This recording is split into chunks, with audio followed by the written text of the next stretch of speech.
So tell me you're a Filipino without telling me you're a Filipino. I got umbrella. Charot.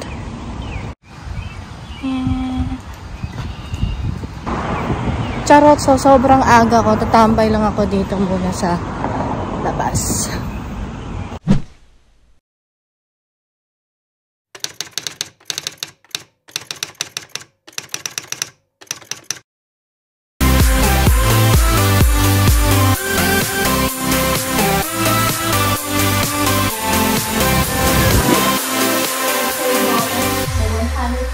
Subscribers and kay Bono 500,000 subscribers and then 1 million subscribers. This will be my outfit for today. I'm going to my derma today. Charot! Thank you, babes, B1, for the sponsor. For being my sponsor for today. Charot! So, top from Banana Rep. I think Banana Rep to or J. Crew. And then, bottom, the pants, is from, ano nga ba to? Old Navy. And then, syempre, yung paborito kong cellphone holder and wallet as well from Coach. So, yan.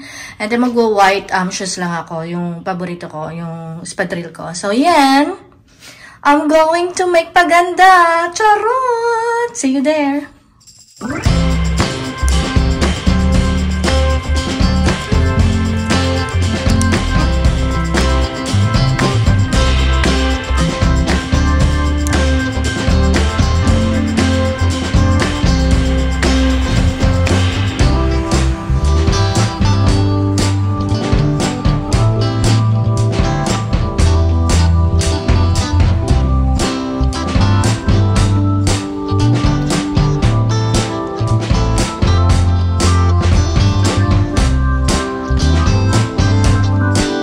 So, ayan mga kanuyok, naglalakad ako ngayon. I need to catch the bus around 10:53 a.m.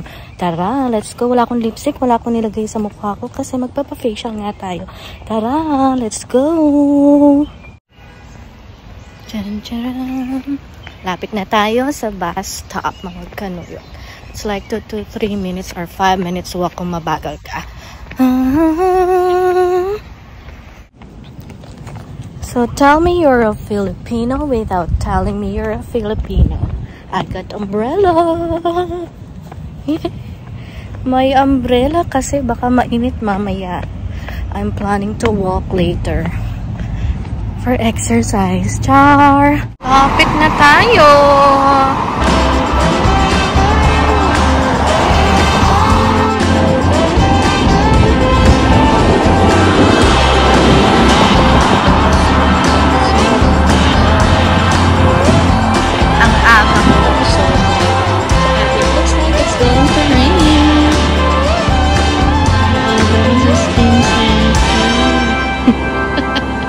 It's okay. Ang aga ko sa skin center mga kanuyok kasi supposedly 10:53 na train, ang naabutan ko ay ang earlier bus. So, yun. Sinakyan ko na kasi baka hindi siya umabot. Charot, so sobrang aga ko. Tatambay lang ako dito muna sa labas. Charot.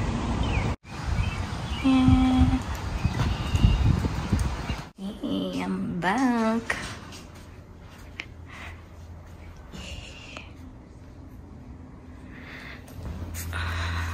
And I'm here. Kausapin daw ako ng MD. Char. Baka patatangusin ng ilong ko. Charot. It was postponed mga kanuyok. So babalik ako in a week kung mas okay na. Kasi nag-flare up yung aking skin kahapon and he don't want to do anything to my skin until it's okay. So which is okay naman, na-meet ko yung dermatologist, yung sa skin center, si Dr. Nakalimutan ko yung pangalan. I will just leave it, nandun lang naman sa ano eh. I will just leave it there mga kanuyok. Maglalakad ako. Kukwento ko na lang sa inyo pagdating sa bahay. And I'm home mga kanuyok. Postpone ang ating appointment for our skincare today because mga kanuyok, hindi ko na sabi sa inyo kanina that yesterday, Friday, bigla ako nagka-allergy sa face ko. So, ililive ko na lang yung picture right here kung ano nangyari dun sa face ko. Basta bigla lang siya nag-red mga around 3 p.m. Eh, hindi ko na na-cancel yung appointment ko today kasi 3 p.m. na yun, 3:30 lang pala sila sarado na. Eh, hindi ko alam na yun yung time. So, hindi ko agad sila tinawagan. Baka kasi ako mag-subside, nabulul-bulul-bulul pa ako. Kasi baka kasi ako, baka mag-subside or mawala lang yung redness at saka yung itchiness. So, tinuloy ko na rin today. Thinking naman na makikita ko naman yung doctor without, parang mayroong message na kikitain ako ng doctor today. So, sabi ko, ituloy ko na, baka at least may masasabi yung doctor, yung MD, si Dr. Joseph Sozio. Hindi ko lang kung tama yung pronunciation ko. Basta yung doctor, yung sa skincare center. So, nung tinatanong niya na ako, I told him that there are some redness happened yesterday sa face ko. So, eto ngayon yung face ko, mga kanuyok. Medyo red pa siya. Pero hindi na kasing malma nung kahapon, mga kanuyok. Kasi, super red talaga. So, sayang ang get up natin, mga kanuyok. And then, I asked him what is the best thing to do. He said, we should postpone the treatment or the skincare for today or yung session ko na facial for today. Kasi baka daw lalo ma-irritate yung skin ko. Eh, alam niyo naman, from the past vlogs natin, mga kanuyok, na nag-uumpisa pa tayo, makikita niyo naman yung changes sa skin ko na talagang talagang grabe yung flare up or yung acne sa face ko nung time na yon. Yung mga nagsisimula ko mga around 2020, 2021, 2022. Kasi yan yung mga nag-start ako nung vlogging ko. Kasi feeling vlogger nga tayo, mga kanuyok. So, yon. So, I followed his recommendation to postpone for a week and then we'll see kung hindi na din siya nag-flare up. Kasi, yun nga, katakot naman kasi ito talaga yung weakness ko. Yung may mangyari na naman sa face ko kasi nakaka-lose talaga ng confidence kapag alam niyo yan, mga kanuyok, nakaka-lose talaga ng confidence kapag alam niyo yung face niyo is, alam mo namang malinis ka sa katawan mo, sa face mo, pero may mga acne pa rin na tumutubo, which is talaga nakaka-lose ng confidence yung ganung mga bagay. So, nung nawala na, syempre, medyo nagbo-boost na yung confidence natin, mga kanuyok. So, nakakapagsalita ako sa inyo ng mas maayos, eh baka mag-hesitate akong humarap sa camera kasi marami na naman akong acne. Tapos sabihin ko sa inyo, tinry ko to, pero yung face ko naman ganun pa rin, puro acne pa rin. So, thank God, okay na siya. Hindi na siya masyadong red. Nag-antihistamine ako kasi medyo, ito lang talagang part na to ang nag-red sa akin. So, wala from here and up. So, nag-antihistamine talaga ako nung hapon. Humingi ako sa kasama ko ng antihistamine kasi yung meron ako is Claritin, which is nainom ko na nung umaga. So, ayan. So, after a week, babalik ako sa skincare center and hopefully magawa na yung routine sa yung facial sa mukha ko kasi medyo expensive siya pero worth it naman kasi nagki-clear up naman. I think nagki-clear up naman yung mga nangyayari sa pagmumukha ko at saka medyo nagiging confident naman ako. All I need is magpapayat pa para ano. And as you can see dun sa last vlog natin na nagpunta ako, nagpa-lab works ako. Yung result ng aking lab works are all normal. Medyo may high, which is yung WBC kasi may inflammation na nangyayari sa akin. Which is, ito nga yun. So, ito yung, kung nakita nyo yung last time na inano ko yung mga picture. So, this is how it goes now. This is how my hand is. Nakikita nyo ba? Oh, yan mga kanuyok. Medyo okay na siya. Yung ditong part, okay na. Ito talaga yung nakakaloka. Then, ito na yung medyo meron pa dito, tsaka dito. Kasi, yung ointment na nilalagay ko, nakaka-dry siya. And I need a lot of moisturizer para hindi siya mag-super dry. And itong part na to, ayan, nakikita niyo yung sugat. Pumuputok talaga siya kasi super dry, mga kanuyok. As in, super dry. Which is masakit. Pero pag tinignan nyo naman yung back ng kamay ko, ayan, medyo okay naman. medyo maga dito, diba? Tsaka as compared with this one. Tapos itong isa, medyo nagkaganon, pero hindi siya tumuloy. Thank God talaga mga kanuyok na hindi talaga siya tumuloy, or else hindi ko na talaga alam ang gagawin ko. Diyos ko, nai-stress ako. Nawawalan ako ng ganang kumain kasi hindi naman halata, diba? Hindi naman halata. Nawawalan akong kumain ng gana na kumain kasi parang every time na may kakainin ako na same lang naman yung food na kinakain ko, nagpe-flare up siya mga kanuyok. Bigla na lang siya mangangate one day. Okay siya and then okay. Tapos biglang mangangate. Tapos magbi-blister siya. Tapos yun na naman, mag-i-start na naman siya. But so far, everything is okay. Ito na lang siya. Medyo bakat na lang siya. Akala mo matigas siya pero hindi. Malambot siya kasi kakalagay ng moisturizer. Mukha lang siyang makapal sa camera kasi yan. Ito yung mga dry skin. But everything else is okay. And then ayun nga, pag may nangangati sa parte ng katawan ko, napapraning ako. Pag kumatitong yung dito ko, merong parang butlig-butlig, napapraning talaga ako kasi ang hirap talaga kapag may nararamdaman ka.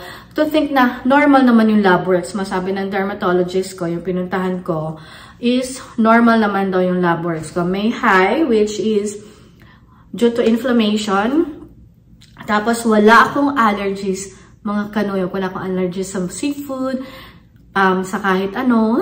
Thank you, Lord. Yun lang. Ito lang talaga. Siguro sobrang lansa lang talaga ng isda, pero kakainin ko pa rin siya eventually kasi hindi naman ako allergic sa kanya. Lesson lang sa akin is don't use your hands kapag kinain na lang talaga yung mga seafoods na mga katulad ng ganon. So, yon. Hindi ko siya pinagsisisihan na kinain ko dahil sarap na sarap talaga ako mga kanuyok. So, yon. Hindi naman ako allergic sa seafood, so which is thank God. Kasi ang hirap kumain for 2 months already. I've been eating pork and meat, yung beef, yun.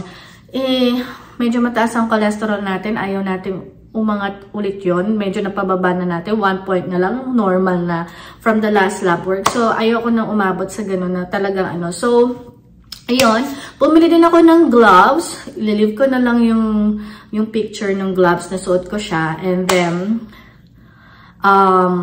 kasi yun yung advice ng doctor. Once nalagyan ko ng first ointment, which is, yung kalimutan ko yung pangalan ng gamot na yun. Ilalagay ko na lang later. And then, lalagyan ko siya ng gloves. And then, after 30 minutes, ilalagay ko na naman yung aking second ointment na prescribe also ng MD ko, ng dermatologist ko. And then after that, after 30 minutes again, maglalagay naman ako ng moisturizer. Usually twice a day, 1 in the morning and 1 in the evening. Sa morning, syempre, papasok ka, nagmamadali ka. So after I take a shower, malotion ko na yung katawan ko, lalagyan ko na siya sa kamay ko and then mag-gloves ako. So habang kumakain ako, naka-gloves ako. And then after eating, ilalagay ko naman yung second. This, hanggang naglilipit ako, naka-gloves ako. Tapos gloves na white and then gloves na panghugas para hindi mabasa. And then, after ko maghugas, before we leave, maglalagay ako ng moisturizer and then I will repeat the same thing at night. And thankfully, everything is going great. Medyo okay na siya. Ito na siya, mga kanuyok. Tapos, ayun nga, sinabi ko nga sa inyo, kahapon, nag-flare up ako, biglang nag-red ang face ko. So, the doctor, the MD, this is from the MD from the skincare center that we have to postpone para hindi masayang ang pag-ano ko sa mukha ko. So, yun, that's it. That's it for our vlog for today. Maglalaban na lang ako kasi meron ako naiwang labada dito. Titiklupin ko na lang mga kanuyok. So yun, that's it for our vlog today mga kanuyok. I hope you enjoyed watching our vlog and our chikahan. And if you do, you know what to do. Just click down below the like, share, subscribe, and smash that bell notification. Choose all para updated kayo sa new vlog natin every week. And comment down below for any suggestions.